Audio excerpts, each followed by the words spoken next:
یہ آپس میں اس طرح زبانیں دراز کر لیتے ہیں کہ زمین آسمان بھی کانپتے ہوں گے کہ یہ کیا کر رہے ہیں۔ تو میں نے ایک کا سنا، وہ کہہ رہا تھا کربلا کا تو واقعہ ہی نہیں ہوا، امام حسین کو ڈاکوؤں نے قتل کر دیا۔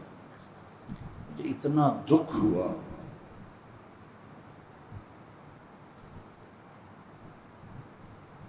میرے اب بھی آنسو آ رہے ہیں کہ اتنی بڑی زیادتی اہل بیت پر تو ڈاکوؤں نے قتل کر دیا۔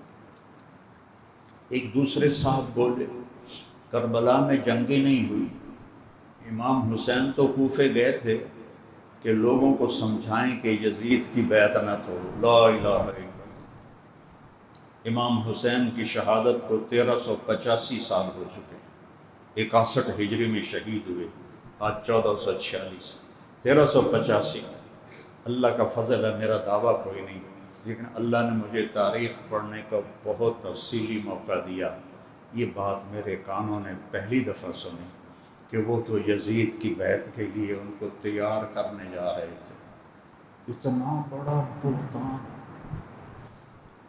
اتنی جہالت، اتنی نادانی، یہ کیسے سامنا کریں گے میرے نبی کا؟ آپ میری اولاد کو برا کہو، میں آپ کو اچھا سمجھوں گا؟ اتنا بڑا بہتان ایک فاسق فاجر انسان کے لیے وہ گئے تھے کہ تم یزید کی بیعت نہ توڑو، سبحان اللہ۔ اور پھر کربلا میں جنگ نہیں ہوئی، امام حسین تو شام جا رہے تھے، اور شام کے راستے میں وہ کوفے سے شام جا رہے تھے، اور راستے میں کربلا آتا ہی نہیں ہے۔ ان کو یہ نہیں پتا کہ کوفے تو وہ گئے ہی نہیں، ان کو تو راستے میں ہر نے روک لیا کربلا کے میدان۔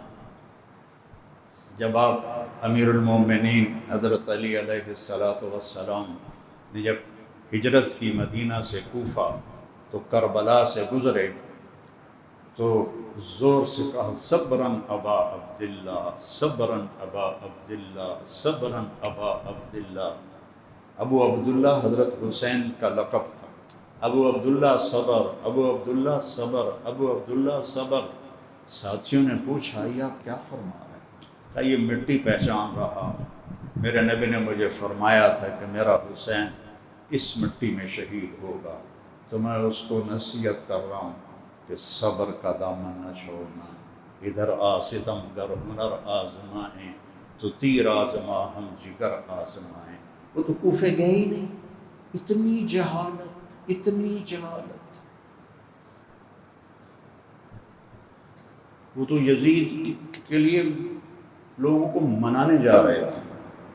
کتنا بڑا بہتان ہے حضرت امام حسین علیہ السلام کی پاکیزہ ہستی پر۔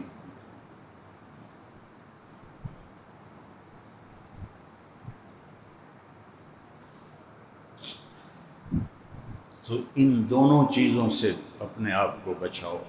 اہل بیت کا بغض لے کے مر گئے تو جہنم ہے، انہیں خدا بنا دیا تو بھی مارے جائیں گے، پکڑے جائیں گے جہنم میں۔